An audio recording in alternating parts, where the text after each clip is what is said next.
And when I look and say, I am so blessed, I am so blessed, it does a lot to quell whatever's going on in my heart that's not in sync with that.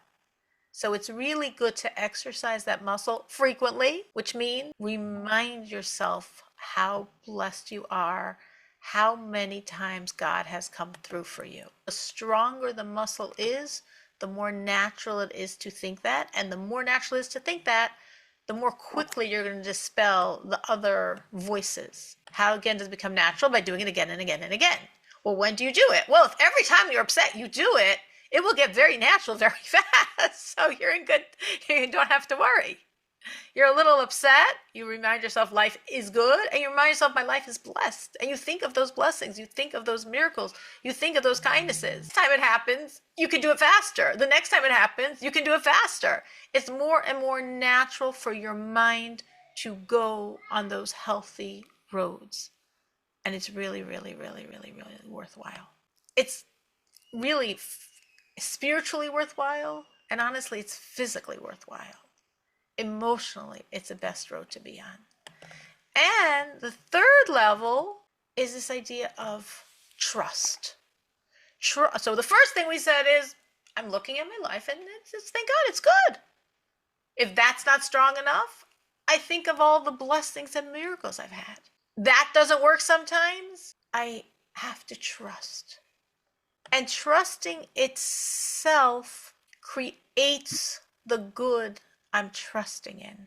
Because trusting is a merit. It's a very big merit. But there's this detail, which is a very, very, very important detail. I know all these things are great about my life, and I know I have all these things to be grateful for, and I know I have all these miracles. But this thing that's wrong really is bothering me. It's not a little thing. It's really bothering me. All right. So today we're focusing on joy. Focusing on joy. Who does not want joy? I think joy is probably the most overarching desire of all mankind, especially in the modern world for most of us, for most people. I hope for all of us. The basic needs of life are, thank God, in place. I hope for everyone. So what don't we have? Well, somehow we have it all, and yet still we struggle with feeling happy sometimes. And sometimes life doesn't feel so good, and then we for sure more struggle with feeling unhappy. And there's things that happen that pull us down, and we more struggle. Yes, so our challenges are probably not the challenges of our grandparents and great-parents and great-great-grandparents. They had very existential challenges, like food. Very existential challenges. Are we going to be thrown out on the streets? Are we going to be thrown out of our village, out of our ghetto, out of our home? We come from very, very strong, resilient people because we know what we've been through. But today we're 21st century. Our challenges are very different, but that doesn't mean we're not challenged. Very different challenges, but we still are challenged. I want to propose a number of different techniques, roads, strategies, how to cultivate it, achieve it, maintain it. We'll start on the surface, which is of course the best place to start. And then we'll go a little more deep and a little more deep in understanding how we can nurture a constant of joy no matter what's going on. Because joy has to be a constant. If joy is only like, oh, something good happened today, well, unfortunately, we all have short-term memory loss. And it could be half an hour later, we're not thinking about that good thing because something else happened that pulled us down, or we remember something that pulled us down, or a friend of ours is going through a hard time and that pulled us down. So if we're just like, this pulls me up and this pulls me down and this pulls me up and this pulls me down, I'm a yo-yo to somebody pulling a lot of different strings, not going to work. So we really need something that on the inside we can stay in a joyous space no matter what is going on the outside. So the first approach, I'm going to give a number. First thing to really focus on is, and I think it's first, on one hand, it's superficial, foundational, easiest to access, but really just basic. I need to look at the world and see it's good. Bottom line, if I look at the world, if I look at my world, the world might be too unknown, too confusing, too many crashing issues. I have to look at my world and look and say, my world is a good world. My life is a good life. My life is a blessed life. My life is now good. Not it's gonna be good. I trust it's gonna be good. Right now, my life is good. Now that might sound so simple. Well, obviously if your life is good, you know your life is good, right? Wrong. Just because our life is good, we don't necessarily walk around remembering our life is good, even processing our life is good. Our life could be great, but we don't process it that way. Why not? Because many of us, not pointing any fingers here, maybe this way, many of us get easily thrown by little detail. The general picture is great. It's excellent. It's good. Literally, it's a good life.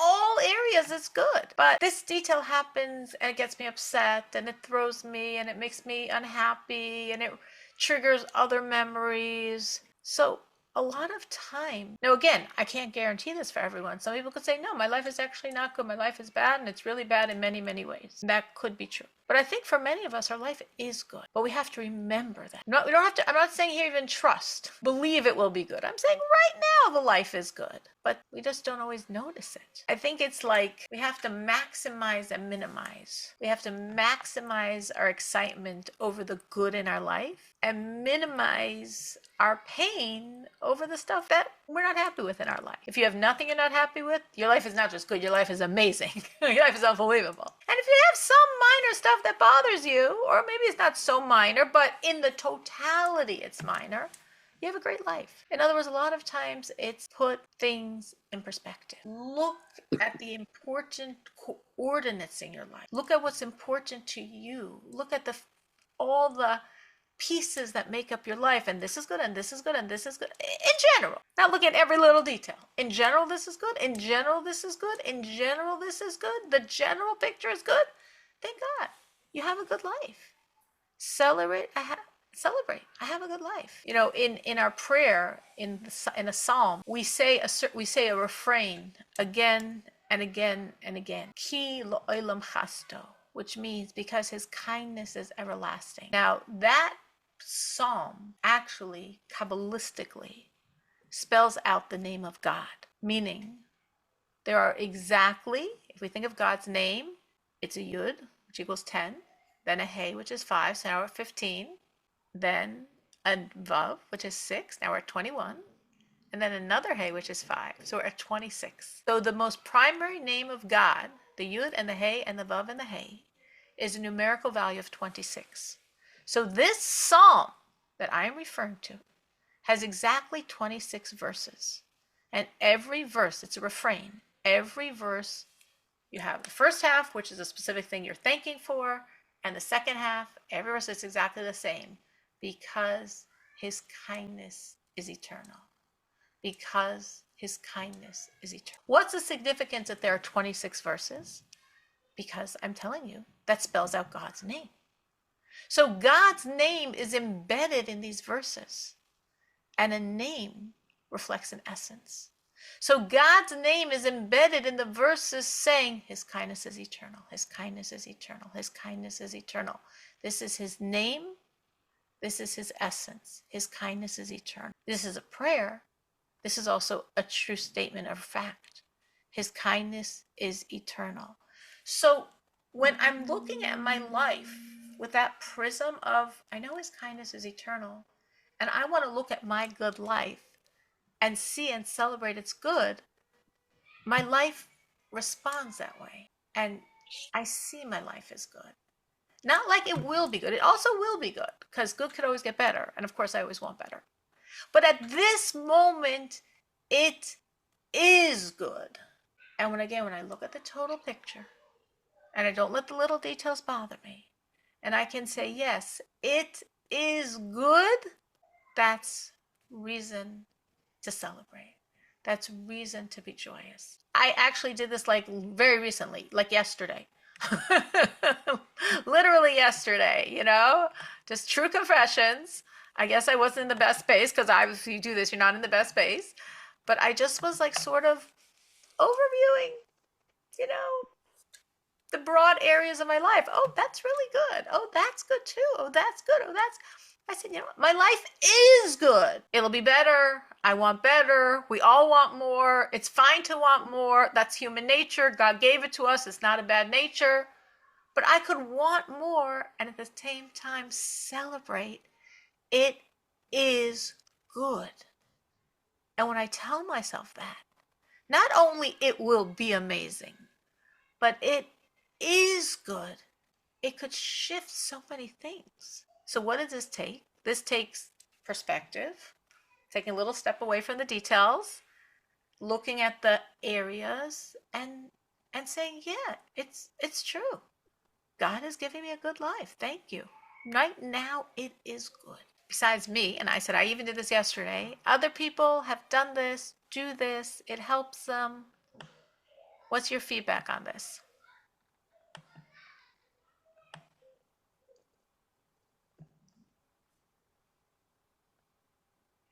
I want to say that it's like there are two sides.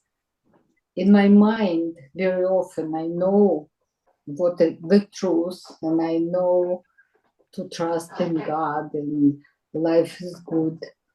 But emotions sometimes don't match. And I don't know how other people handle that. Not always I can handle it easily. I so understand what you're saying. I so understand what you're saying. Like, I relate to it intimately because guess what? I have that problem also sometimes. So I totally get it. You know, what Rachel's saying is, as I understand what she's saying, she knows what I'm saying. Obviously, we've discussed this before because this is something we definitely have to talk about. And then, like, I was even thinking, should I go down this road? We've gone this road before. And I'm like, this is a road we need to walk many times. We all need to walk it many times. If I felt a need to walk it today, that means someone out there needs to hear it again. Maybe it's many of us. Maybe it's for one person. The rest of us are just piggybacking on someone else's shoulders. So she knows what I'm talking about. And I think what Rachel's saying is, yes, intellectually she looks at her life and her life is good. But emotionally she's still upset. And why? Rachel, why? I think that's a big question to answer. Why what? Why? So if you understand, why are you upset? You're saying your life is good. Yeah, if you understand that your life is good, like with and intellectually, why you're upset? I'm not upset, but sometimes maybe it's feeling. Sometimes there is a feeling I don't want to lose what I have already. I think we already talked about that. Is it fair to be happy? I don't know. Meaning you're saying, Rachel, that your unhappiness isn't that you don't think your life is good, but it's a fear of losing the good you have? Maybe part of it is that. I thought it was more just, I mean, maybe I don't want to tell you what you're feeling. What I thought you were saying was you did the same exercise I did yesterday. You've done it, and your life is good, thank God. Your health, your children, your marriage, your finances, your life is good. There's absolutely nothing to complain about. There's nothing dramatically, excitingly bad going on. But you could still be unhappy. And you can't justify why you're unhappy because your life is good. But sometimes there's still this unhappy worm inside of us that my life is good, but I still don't feel good because it feels not good enough. Like there's certain pieces that are bothering me, and that just makes me unhappy, even though I know it's not rational to be unhappy because I should be grateful how good my life is. I mean, is that because maybe deep inside you don't think it's good? You just, I mean, why is it?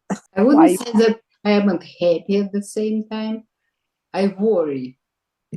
Okay. That would be the better. You feel it's not that you're unhappy, but that you're worrying. Yeah. So you feel you have good, you know it's good, but you worry, like you're saying, everyone's healthy, but who knows what's going to happen? Maybe someone's not going to be healthy. Maybe I'm not going to be healthy. I feel a little twinge. Maybe I'm not healthy, even though I think I'm healthy. Or maybe tomorrow I won't be healthy. Yeah, it's like I have a feeling if I don't worry, it's not going to be good. I think that's a Jewish feeling. I used to call my grandmother a professional worrier. I would tell her, Grandma, if whatever you're worrying about gets solved, don't worry. You'll have something else to worry about. There'll always be something to worry about. Exactly. That's actually very different than I was understanding. So it's good that Faina asked because I misunderstood you. I was thinking more the direction I was explaining what I thought you were feeling. You're saying something very different. So what you're saying is it's good, but you worry because maybe it's all going to fall apart. Yeah, my finances are secure, but looking at what everyone talks about, the state of affairs in America, who knows what's going to be tomorrow? And today, thank God, we have all this food, and we don't want to gain weight. Who knows, could happen that we won't have food, or health, or it's a very Jewish trait. It might be a Jewish trait because on a spiritual level, there is the idea of being like almost like concerned, not relaxed and casual with certain areas of our life, but like we're concerned and we want to make sure it's correct, which could be a very good thing. Like in a God-fearing personality, you want to really meticulously check what you're doing.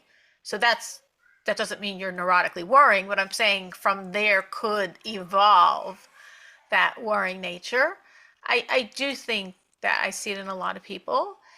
And I think you're right then, what you said for the worries is the antidote isn't to know your life is good, because you know your life is good. I think the antidote is trust. Exactly. Trust. I more and more lately, I understand that it's like lacking bitachon, but I don't know exactly How you get it. So we're afraid to be happy. I mean, I have this feeling like when what you said, you worried, like I get this feeling too. So we're afraid to be happy. Right. So you're scared to be happy because happy almost makes you vulnerable. Right. And you're going to relax and you're going to put down your guard, and who knows what's going to happen. That could be, as they're calling it, the generational trauma situations going on in our lives. I think Rachel's right. It's trust. And I think trust is really, sometimes it's almost like the opposite of our nature. If my nature is to worry, my nature is not to trust. If I'm worrying, I'm not trusting. So it's almost like very counterintuitive. And I think it's just like any other muscle, again and again and again and again and again and again and again, to work it and work it and work it and work it. It's interesting because the Hebrew word for faith, which isn't exactly like trust, but it's in the same field, the Hebrew word for faith is emunah. And emunah, the etymology of emunah is emunim, which means exercising, drills, like in the Israeli army today. It's a word used in modern Hebrew. If you're a soldier, you have drills, emunim. You're drilling, all the routines. You've got to be like this, well-oiled machine to do everything under fire, that your brain doesn't have to be involved. It's just automatic. Your body knows how to respond. That's called emunim, drills, very strong drilling. And what's this relationship of emunah and emunim, of faith, belief in God, and drilling, is because faith and trust is something we cultivate. We do have it naturally. It says all Jews are believers, the children of believers. So every Jew on a certain level believes.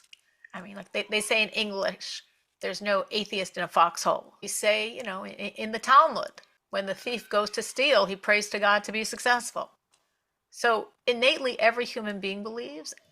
Every Jew much, much more so believes. But at the same time, to take that innate belief and make it something internalized, that I lead a different life. In this case, that I do not worry, that I put down my professional hat.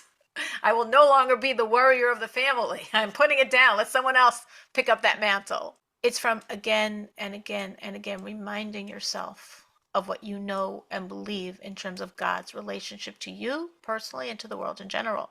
There's lots of good books in English. One that I like is called In Good Hands. Okay, this is a book. I'm sure you could get it on Amazon or online. You could Google it. In Good Hands. It's published by Sichos in English. It has 100 letters and talks of the Lubavitcher Rebbe on trust. You can read just a little bit every day. Every day you read it and think about it. Read, think, read, think, read, think. The muscle. You're exercising the muscle. You're exercising the muscle. It's like, I already know all this. True, you know it, but as long as you're a professional warrior, you haven't internalized it. So the learning, in other words, learning is like directing your mind on new roads, creating new roads for your mind, and not letting your mind go to the other not so healthy for you roads. New roads, new roads. And the more we do this, emunim, the more we drill it in ourselves, the more it becomes really internalized. And we do lessen and lessen and lessen our worries and fears. And I know totally what you're meaning. Like sometimes something can be so good and we're scared because like, oh my gosh, it's so good. Does that mean it's going to become so bad? You know, such a weird, crazy thought, but very, very, very human. What I thought Rachel was saying before was sometimes you rationally know life is good, but you're still upset because some pieces aren't good. Your life is good. Your life is good. You're not worrying. You're not a worrier. You learned how to not be a worrier, or you gave someone else that role in your family. Your life is good, but the piece that's not good, even though you know it's small and even you know everything's good and you can put it all in perspective, it bothers you because you want that piece, and that becomes, I think, the like mind over heart, where we really have to, God made us upright. He made humans, all humans. We walk on two legs, not on four. So our head is over our heart. And that's a very strong principle of human nature, of the potential for human nature, I should say, that the mind rules the heart. My mind has the ability to control my heart. My heart is upset. My heart is pouting. My heart is having a pity party, a sulking party. And my mind can get involved and untangle and disengage my heart from that whole pity party mess. Rationally, you have a wonderful husband and he's so good and he does so many great things. And you're upset because today, da, da, da, da, da, da, da, da, da. And it's like, whoa. And now here's all the things my heart is going to be told by my mind. My mind's taking over. My mind's reminding my heart of all the things we know and believe about how wonderful my husband is. And again, whatever else is the window dressing of that story I just made up. Until like, okay, the heart can subside. And it's true with everything in our life. My life is good. My mind knows my life is good. My heart is upset. So my mind has to talk to my heart and get my heart to be on the same page as my mind. And for some of us, that's a lifetime work. To keep getting the mind as the ruler and the heart in connoissance with the mind. Anyone else? Any other thoughts on this? Just most basic thing to do to live a happy life, which is to look at your life, take a step back, see that overall things are good, and currently it is good. And there's details that are not good. There are things that are not good. You're human. Of course there are things that are not good, but in general, you can celebrate it is good. Sarah, I just have a question about joy. Is this the same concept like, Jacob, it says in Torah, was grieving for Yosef all 22 years until he saw him. And it says Shekhinah deserted him. Is that the same concept with all Jews? When they're without joy, they're not in presence of God? Yes, absolutely. Is that the same? Absolutely. We are told that very, very, very strongly that it's such a mandate to be happy, to be joyous. Again, we don't mean it doesn't have to be like, woo, but to have an inner joy, which a lot of times I think inner joy could almost be translated as inner peace. But inner peace, inner joy, inner contentment. When we're in a space of joy, then God can be there. And when we're not in a space of joy, God can't be there.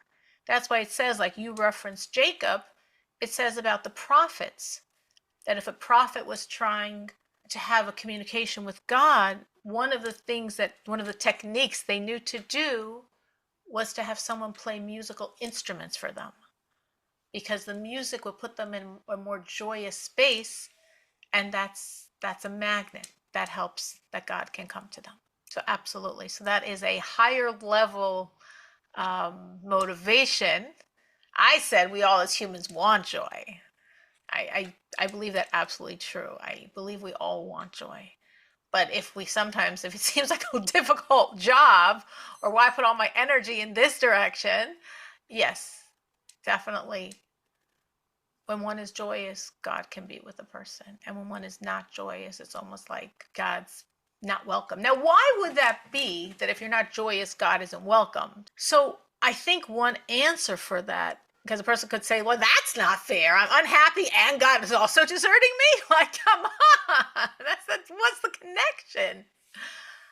I think this is what I'm supposing is a reason why God is found where there's joy, is because if you're not joyous, you're denying God. Meaning, joy means, again, I'm looking at my life and I'm happy. I'm looking at my life and it's good. It doesn't have to be this wild ecstasy, but in general, as I said, inner peace, contentment, it could be a quiet but positive inner feeling. That counts. That's good. And if I don't have that, I'm looking at my life and I don't see good and I'm upset with my life. In essence, I'm denying God because everything is Him. And if I'm upset, either I'm upset with what He's doing or I'm denying that He's the one doing it. So either way, it's a denial of God. It's like our sages say, whoever gets angry is as if he serves idols. That's a famous saying from the Talmud. Whoever gets angry is like an idolater. You could say idolatry. Whoa, I don't know. You were sitting peacefully drinking your hot coffee and someone jostled your arm and it spilled all over you and burned you and stained you and the person just kept walking. I mean, that's just human. There's no idols going on here. True. But God says, if you know everything is me, if you know I'm good, if you know I love you, you would accept this as part of that love and you wouldn't get angry. So getting angry means you don't think it's me, or you think I'm out to get you. You're upset with how I'm treating you, or you forget me as I'm entirely in the picture. So that's already how we get into the idolatry. So I think it's the same idea with joy, or one of the ideas. It's probably not the totality of it, but I think it's one of the ideas of why, if a person's not in a space of joy, God has a hard time being there. Anyone else? Anyone else on this idea? They've done it, it's worked, it hasn't worked, how they react to it, their feelings, their thoughts. Basically, in other words, what we're saying here is put things in perspective. Sometimes we get thrown by things. It could be a real thing we're thrown by, but that doesn't take away all the good that exists in my blessed life. So that's one level. The first level is my life is good. I'm looking at the areas of my life, like my health, my finances, my family, my relationships with my friends, my relationships with my community, my relationships with the important people in my life, my work, the broad areas of my life. It's all good. Thank God. The next level of thought could really be to focus on what I would call the blessings in my life. Meaning not only to say my life is good, check, check, check, check, check, all the pieces that people want, I have, basically. And then deep into that is to look and see the blessings I have in my life. The really amazing things God has done for me. The difference between these two levels, just to make it clear what I'm talking about, to make it like practical. The first level, what I mean is I look and I say, yeah, thank God my children are healthy. They're all fine, more or less. Obviously, everyone has work they need to do, but in general, it's all good. My marriage, thank God, it's good. My finances, thank God, they're stable. Whatever. The basic areas of your life, my life is, thank God. Okay, thank God, it's good. It's fine. Nothing traumatic going on. Nothing intense, critical, dangerous, difficult. Thank God. The second level is saying, there's so many blessings in my life. Blessings are like the big pieces that God has done for me, the more dramatic pieces in my life, which don't happen every day. It's not on a daily basis, like I was saying on the first level, but it's more remembering the times when you felt so much God's hug, kindness, embrace, the big things. God just did this for you and you're upset because you got a parking ticket, like, remember what just happened yesterday? That was so big, or last week, or last month. That was huge. put yourself in order. How could you be feeling this way? That's so great. You should still be dancing for that. You should still be rejoicing for that. So this is like a different level of thought. It's not like, yeah, all the little details that are constant. It's things that have happened maybe recently or maybe further back in the past. Further back is fine too. And you can look and you can feel God takes such good care of me. I've experienced so many miracles. You know, when Leah last week was talking about leaving Russia, it was a week ago, but I remember because I felt her emotion. And we're only together virtually. But I felt that joy, that passion, that liberation was so strong. Now that happened 30 some years ago, I'm sure. But it's still so strong in her because it was such a dramatic transformation, such a crossing. So we all have in our life things like that where God really was there for us in a very dramatic way. For some of us in certain dramatic health situations, crises, whatever they were, and with people, with children, with parents, with spouses, with ourselves, that like, wow, you felt so strongly God's care. You felt so strongly the miracle. You felt so strongly you're blessed. And sometimes it's good thinking, even though it might be thinking back, it might have been a few years ago, but it just makes you feel God's taking such good care of me. I'm so blessed. So when I feel so blessed, even if at this moment there are a few things I would like to be different, and they might be important things, I'm not minimizing. We probably all have important things we would like to be different. I mean, we're not children. I don't think we're sweating over small things. There's things that need to change. But when I think of those big, huge hugs I've received, it reminds me God's taking care of me. My life is very, very blessed. Also now, just to think for 1 minute, just to make sure we're all getting what I'm thinking of, because some people would say, I don't know what you're talking about. Can you think of any blessing, miracle, enormous kindness, something that you could think about to really remember God is taking care of me. I'm very blessed. If you can, you could just raise your virtual hand. Or for those of you that can see your face, you could raise your real hand. I'm blessed. God's taking care of me. That was me raising my hand. I am blessed. God is definitely taking care of me. It's so nice how for so many people that was so natural, which doesn't mean we don't have challenges.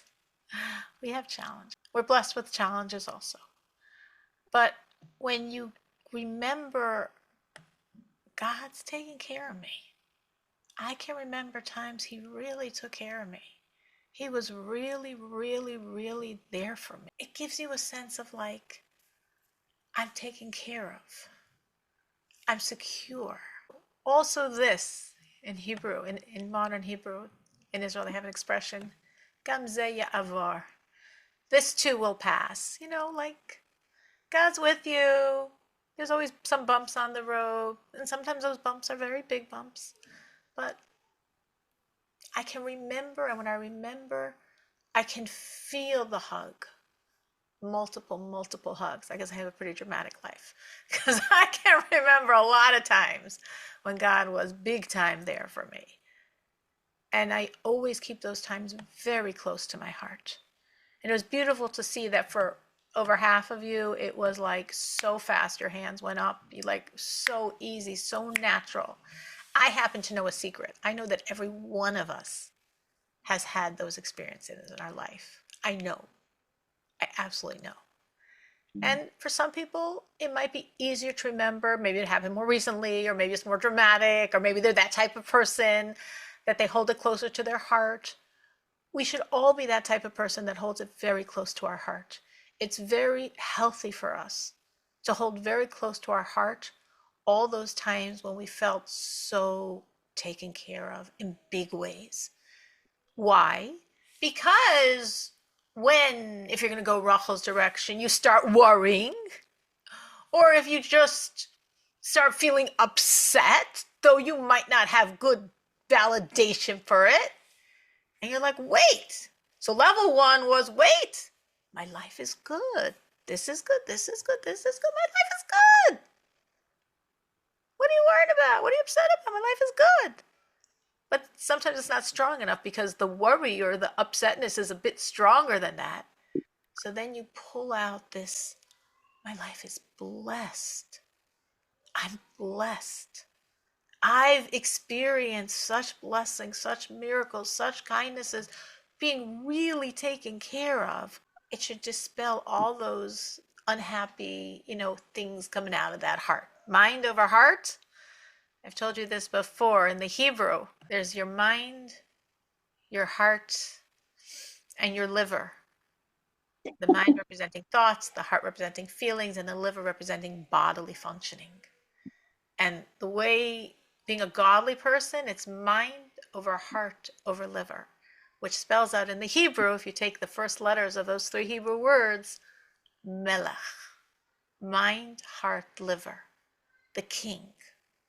When we're the king over ourself, when we have real mastery and rulership over ourself, our mind rules our heart, rules our body's functioning. And when I look and say, I am so blessed, I am so blessed, it does a lot to quell whatever's going on in my heart that's not in sync with that.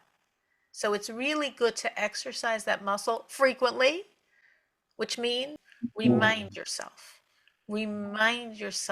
how blessed you are, how many times God has come through for you. The stronger the muscle is, the more natural it is to think that. And the more natural it is to think that, the more quickly you're going to dispel the other voices. How again does it become natural? By doing it again and again and again. Well, when do you do it? Well, if every time you're upset you do it, it will get very natural very fast. So you're in good, you don't have to worry. You're a little upset, you remind yourself life is good, and you remind yourself my life is blessed. And you think of those blessings, you think of those miracles, you think of those kindnesses. Next time it happens, you can do it faster. The next time it happens, you can do it faster. It's more and more natural for your mind to go on those healthy roads. And it's really, really, really, really, really worthwhile. It's really spiritually worthwhile, and honestly, it's physically worthwhile. Emotionally, it's the best road to be on. And the third level is this idea of trust. So the first thing we said is, I'm looking at my life and it's thank God it's good. If that's not strong enough, I think of all the blessings and miracles I've had. That doesn't work sometimes. I have to trust. And trusting itself creates the good I'm trusting in. Because trusting is a merit. It's a very big merit. But there's this detail, which is a very, very, very important detail. I know all these things are great about my life, and I know I have all these things to be grateful for, and I know I have all these miracles. But this thing that's wrong really is bothering me. It's not a little thing. It's really bothering me. So, right in front of your face there, I remove the whole sun. So there's so much good in my life, but this one thing darkens everything. And that's where we have to go to that level 3, which is the trust. As I see all the good, I trust that God is good, and this too will work out the way I'm trusting. This too will work out as I trust. Well, who says it's going to work out that way? Who says that's God's script? Who says I deserve it? Trust creates reality. As I'm trusting, it will be. Trust creates reality. I have to hold on to trust, and it will happen. Has anyone here really seen that for themselves? That they trusted, and God came through? Yes, many times. Really? Wow. Wow. That's beautiful, Bella. Wow. Many times. Wow. That's so beautiful to hear. Wow. Wow. Anyone else? And see that, yes, I've trusted and I saw, okay, Bella said many times, which is wow. Many times, but still, I'm still on something which You're I'm waiting for something. Okay. Yeah, Trying. That's okay. I think the way God works, we're always waiting for some things. I think that's part of his script. So I think we'll always be waiting for some things until we have the redemption, and then all things will be taken care of. But until that point, say you're still waiting is normal. But to say you can say many things I've trusted and have come through, that's beautiful. Yes. Beautiful, heartwarming. Anyone Yeah. else? You don't have to say many. I didn't ask for that. That was Bella's addition. But that you've trusted, and he has come through. Only Bella, after she gave us such a beautiful report, she's the only one that's going to comment? No, I believe everybody do. I don't know. Let me I'm hear. sure that everybody has this. Let's see. Yeah. Someone else Okay. besides Bella can say, yes, I trusted. We're talking about one specific thing. I'm not asking for more than one.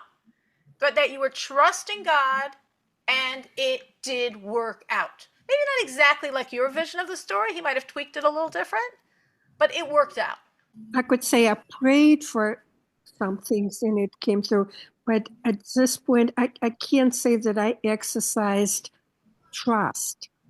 Trust is something I can't say I know how to do it. It's different for me. So, but things, praying for something, but I don't know how to trust. You know, trust is something I'm trying to comprehend and learn. I fear that. I think that's really honest. And I think everyone's soul nature is a little different. And for some people, one thing is much easier and more natural. And for other people, other things are more natural. So I think what Rivka said was very authentic and resonated very much. She said she has a hard time with trust. I can hear that. So I almost The- feel that saying trust, I know for sure it happens, is a little presumptuous for me. Maybe God doesn't think it's good for me. So yes, I want it to happen, but God knows better. And it may not happen. So that's the way I'm thinking, that I'm praying for it, I want it, but God knows better. If it doesn't come through, it's not good for me. So that's where I'm having difficulty with trust. I hear that. And I think in certain areas that would be very appropriate. Let me give an example. Let's say you're looking for work, or thank God you have your job, but another job opened up, another opportunity, and you're sort of torn. And you could say, well, I trust that whatever road I walk, God will make that the right road. Because I don't know right now which is the right road. Like sometimes our trust could be a little more ambiguous, or like say someone is looking for work and they really want a job in a certain area. They could say, well, maybe I want that job in that area. I want to move to that state. I want to move to that city. I want to be in that. Maybe that's not good for me, though I want it. So I could trust that God will give me the best job for me. Like I'm not going to be so specific in my details, because what if I'm wanting the wrong thing for me? So I hear that. But if it's something, sometimes I think of it like if it's sort of basic things like health, finance, financial stability, good relationships, certain things are like, I mean, God, of course you want this. You know, I don't have to like twist my mind three ways to say, well, maybe it's actually better if I'm unhealthy, if the person's unhealthy, if the relationship is not good. Let's be simple-minded here. God, every one of us is your only child. You want us to be healthy. You want us to have financial security. You want us to have good relationships with our spouses, with our parents, with our children, with our extended family. These are good things. These are good things. So I trust they will happen. And I don't have to say, but maybe it's better for me for it not to happen. Like, no, God, these are good. But if it's something that's a little like, you know, maybe it's this road or this road, I think the trust could be more like, I trust that God will give me whatever is the person's applying for college. Not, I trust I'm going to get into that college. Maybe that college is the wrong college for me. I trust that God is going to get me to the university that will be best for me. You see what I'm saying? But Rivka did say that she prays, and it has definitely come true things she's prayed for. So that's still good. We're still accepting that. It's still like a pass. And Menucha wrote, I guess she can't talk where she is now, that many times, okay? So she and Bella are in the same court. She says many times she has trusted and it has happened. Anyone else? Does trust, I have a question. Sure, Faina. Does trust assume that I just ask for it or I pray for it? Yes, I think about it and it happens. Or trust does assume some action on your part. I trust that I will get the right job and I will do X, Y, and Z to get it. If it's actionable, yes. Meaning, if it is actionable, if it's something that there are practical roads I can take to achieve what I'm trusting for, I am obligated to take those steps, because it's actually an excellent question Faina asked, because God created nature and God wants to uphold nature. So, for example, like a simple example, if someone is not well, they trust God will heal them and they go to a doctor. And some people think, well, if I'm a real believer, what am I going to a doctor for? Because God wants you to go to a doctor. Why does he want me to go to a doctor? God's the ultimate healer. God is the healer, but God created nature. And in nature, God gave doctors the ability to heal. If you start worshiping the doctors or believing they're the reason you're healthy, you got a problem. But if you don't go to doctors, you also have a problem. So if there is something one can do, you're obligated to do it, but not to believe in it. If I'm looking to get a promotion, I can trust God I will get the promotion. I also should do what I can do to get the promotion. But then you can do, you can do, I mean, there are different paths, right? You can do different things. And depending on what you do, the outcome could be different. So really, it's a combination of things, right? Well, It, no, it's a because combination. that's where the trust comes in. Meaning, let's say, like I said, okay, I'm looking for a promotion. Whatever I believe I've outgrown my position, or I need a bigger salary, or I'm bored, or whatever. I feel the people above me are far inferior to my abilities, whatever's the reason. Okay, you're looking for a promotion. So you're going to trust God that he's giving you this promotion. And then you are going to strategize, what should you do to get this promotion? Like, should you start taking on extra responsibilities at work? Should you, come earlier, stay later? What should you do to promote yourself that people will notice and give you that promotion? But there's a few different things I could do, and which one should I focus on? In the end of the day, it doesn't make a difference, because I'm trusting that the promotion, I'm just giving this example, just whatever, it could be anything. I'm trusting the promotion comes from God. I am only making these efforts because, as I said, God wants me to do what's natural. He doesn't want me to rely on him to make the miracle. But it doesn't make a difference what I do, because if it's supposed to happen because of my trust, whatever I do will be the right thing that will help make it happen.